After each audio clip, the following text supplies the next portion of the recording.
Fascinantei, de bantanana, de caramaço, de bateto, na urenga, em fomba, am dati de diana. O guarrace, também, em fomba teto, e bem.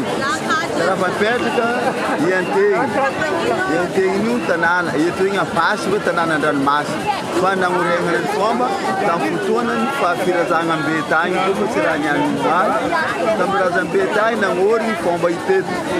Dinda ban ni tambu ankarngati ni tarimi dengan fomba mat tarmianga ni stetu kun fomba tarmianga pa tetu na mitanga ni asimi kepadada simitikol mistumba buanda engoti we yum kusakabe pada ba we efa kusakabe yu pede urtistumba da mistumba pangatan cara na apesa patakan na mangata karatien kwenye panzaka manangate chimichi miara kutura patakana zinda nana parango mdati kidetiana bata barazambe na meti kumbati kamnya panzaka tichi miara patenu din na tetere kwena puru kuwoka sinangaba kizi nikaji kuwoka angani komba kamnya ndate todwa ulukulu selfi panu secret nuni zai ni komba na peteketu na urengi ni raze na komba kutarimianga ni kuwoka awezi pangabu kwa kuwoka pangatanga pitayenga mzangaari na tintolare pangatanga pinzano we pangatanga we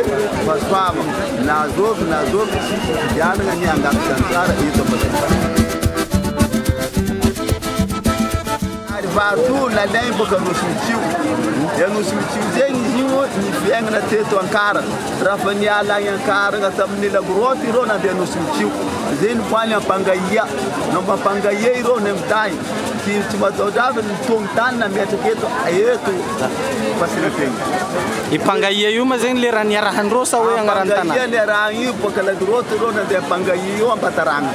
Ambataranga na izam pangaya. Ya de pana bataranga ne pangaya buran mas. Irundena de anu simciu.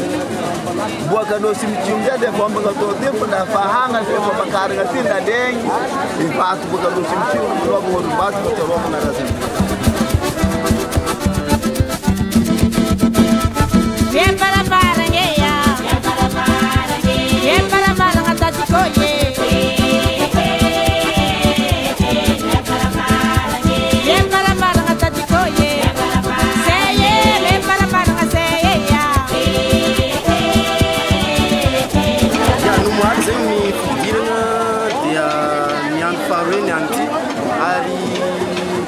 Nian zengi mamaraparanga izy man zengi fa nisy fisaigna voalohany nian fa zengi fisaigna faharoe dia kanomboka ataoko fa za tsy dia misy hoe tombona hoe raha mipetraka zay fa magnano karaha raha fataon'olo jiaby dia mandeha manapika ny tsara zegny malagasy